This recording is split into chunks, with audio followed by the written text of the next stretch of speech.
किशनपुर शहर था जिसमें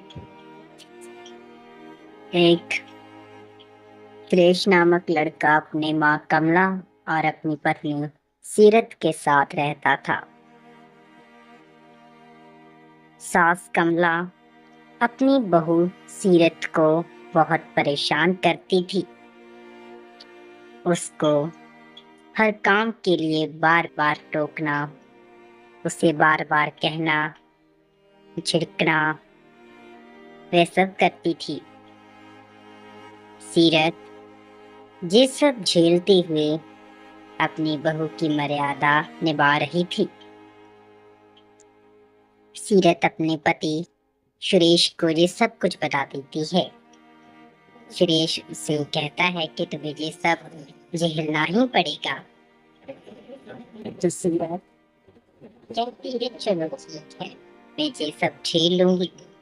सीरत ऐसे ही ये सब कुछ झेलती रहती है। कमला का बड़ा बेटा सुरेश था और छोटा बेटा अरुण था, जो कि कनाडा से अपने घर वापस आ जाता है। कमला अपने छोटे बेटे को देखकर बहुत खुश थी और सभी बहुत खुश थे। कुछ दिन बीतते हैं। छोटा बेटा अरुण कमला को बता देता है कि वो एक किसी लड़की से प्यार करता है और उससे शादी करना चाहता है। कमला ने बात ना मानी तो अरुण शादी कर लाया।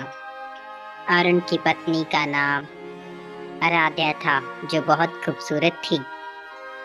सास कमला को अरुण की ये बात अच्छी नहीं लगी कि उसने बिन बुलाए शादी कर ली। कमला को अब आराध्या को अपनाना ही पड़ता। आराध्या कमला सास की छोटी बहू थी। कमला उसे भी ऐसे ही टोकती झिड़कती थी। छोटी बहू आराध्या इस समस्या से बहुत परेशान हो गई थी, इसलिए उसने अरुण को ये सब बता दिया और उससे कहा कि मैं जहाँ से जाना चाहती हूँ, पर अरुण ने उसे जैसे तैसे रोक कर रखा। उधर कमला ने अपना बड़ा बेटा और बड़ी बहू को घर से बाहर निकाल दिया था। उसे लगा कि अब तो मेरा छोटा बेटा और छोटी बहू आ चुके हैं, मैं इन्हें यहाँ से निकाल ही देती हूँ। तो कमला सास ने अपना बड़ा बेटा और बड़ी बहू को घर से निकाल दिया। वो घर से चले जाते हैं। सीरत ने और सुरेश ने बहुत रोका कि हमें ना जाने दीजिए, पर लेकिन कमला ने उसे बाहर निकाल दिया। सीरत और सुरेश नए घर में आ गए थे। उनका नया घर पहले से घर से बहुत सुंदर था। वो एक साथ इकट्ठे घर में रहते थे। उधर आराध्या का झगड़ा कमला सास के साथ रोज चलता रहा। अरुण इस परेशानी से तंग आकर उसने कमला को कहा कि मैं भी जहाँ से घर से छोड़कर जा रहा हूँ। तो आराध्या बहुत खुश हुई। अरुण और आराध्या भी घर छोड़कर चले जाते हैं।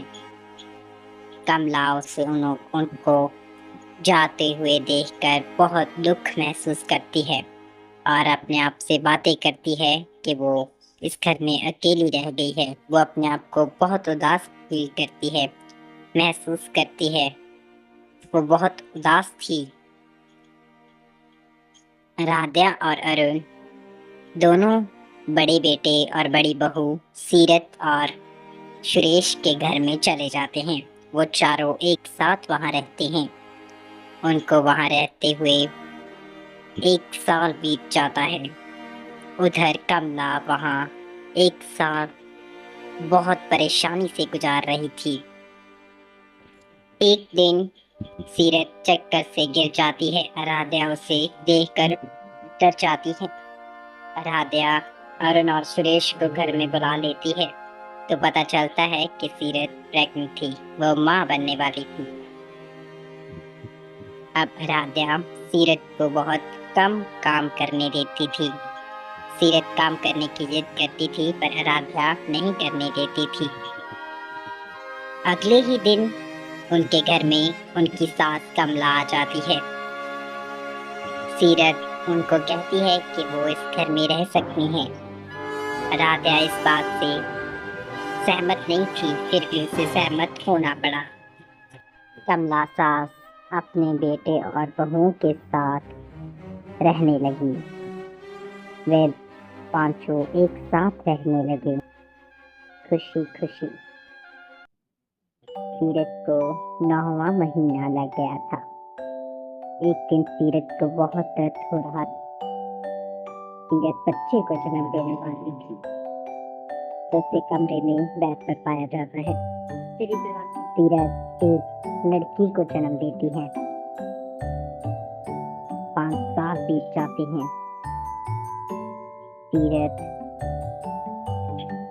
सीरत अपने मायके से अपने घर वापस आ जाती है। वे सभी अब खुशी खुशी से रहते हैं। सीख जैसा कोई करता है वैसा ही वो भरता है। धन्यवाद।